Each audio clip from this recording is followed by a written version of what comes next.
na jéego ndax am na député bu mu yóbbu assemblée nationale tey parti bi naka ngay def ba parti bi taxaw. non taxaw nañ fi mu ne xam nga bu ñu taxawloon nag sama kër laa lay recevoir pour ñu def émission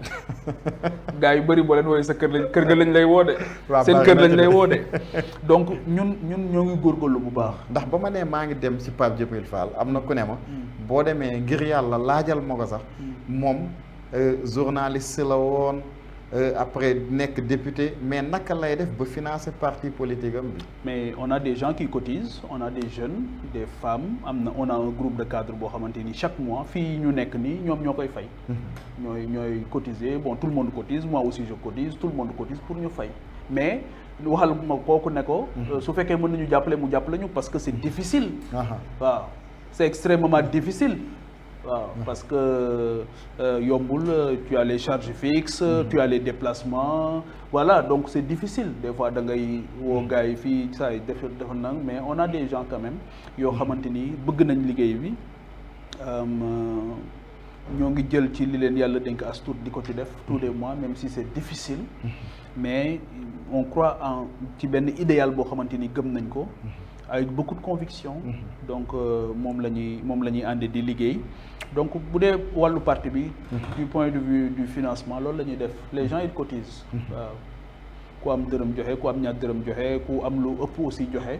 on est en train de faire un travail remarquable mais par rapport ak toujours sa question te loolu la ñu war a def ci formation politique yëpp mooy lan la ñuy def en réalité qu'est-ce qu'ils font de leur quotidien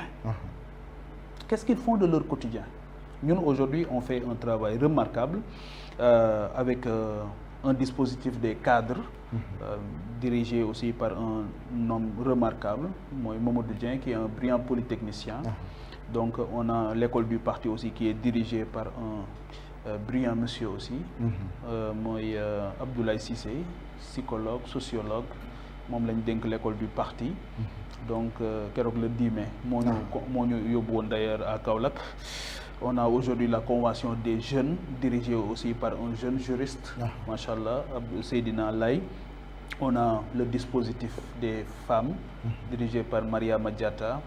On a mais ñun sax dañu am loo xamante ni parti yi boo ko doon wër xëy na doo ko gis xam nga wax naa léegi l'école du parti mais à côté on a un secrétariat national en charge de l'entrepreneuriat et de la promotion du volontariat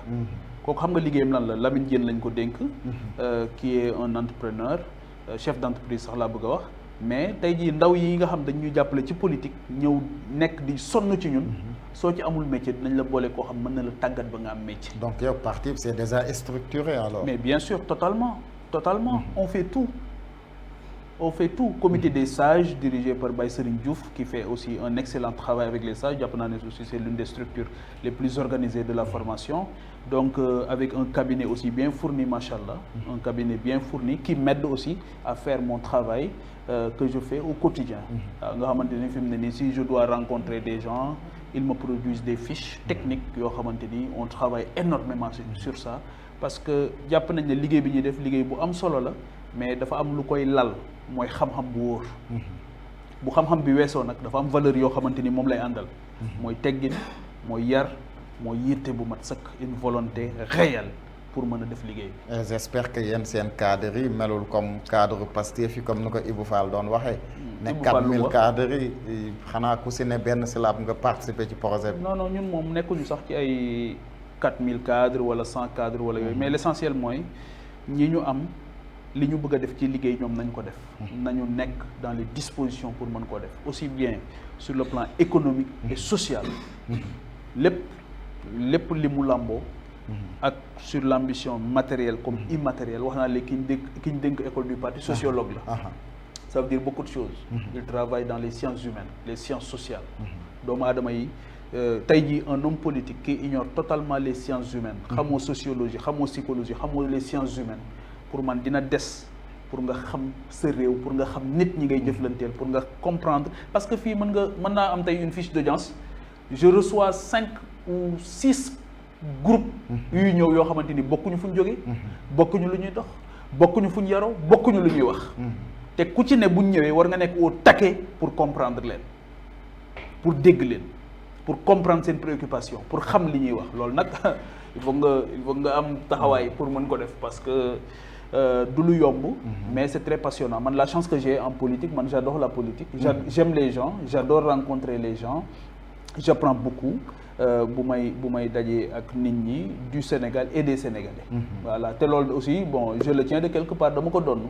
waaw démb bi ma jógee Ndios moom jaar naa Caajaay kër googu laa yaroo sama maam yar ma bi ñu ma tuddee kër googu daanaka c'était de façon permanente un quartier général foofu mbaa ba nga demee joxe nga ci xaru tabaski xam nga nag politicien amul xaalis normalement bu sàccut waaw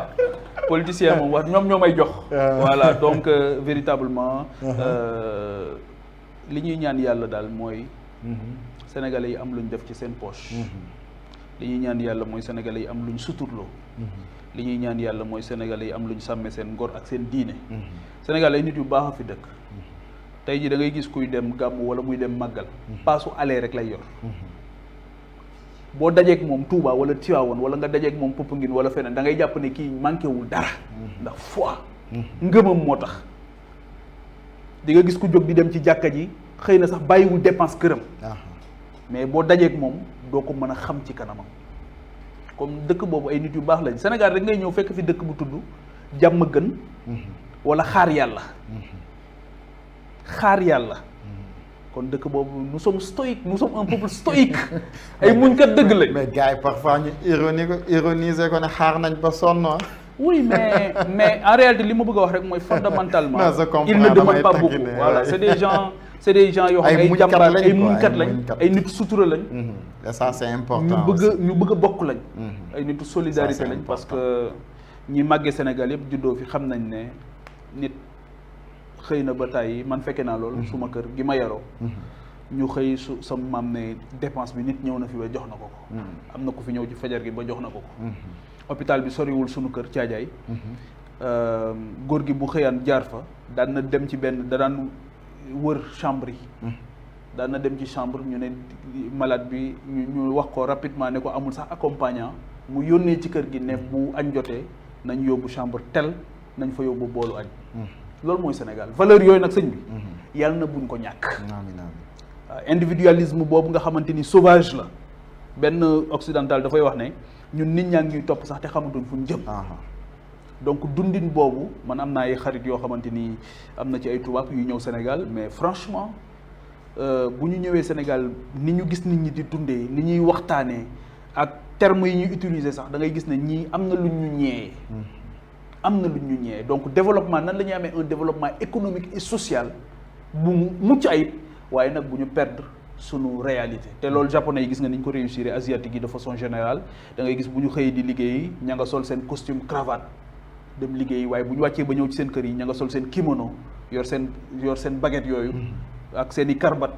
bu ñuy nekk autour du bol et autour du bol foofu la ñuy defee c'est le lieu par excellence de la transmission des valeurs. ñu bàyyi la ci kàddu yooyu. nga tàggatoo bu dee am na loo doon xaar aussi. ci émission bi te fekk ñëwul. mën nga ko andi non c'était très bien. véritablement maa ngi lay remercier bu baax ci disponibilité bi ak.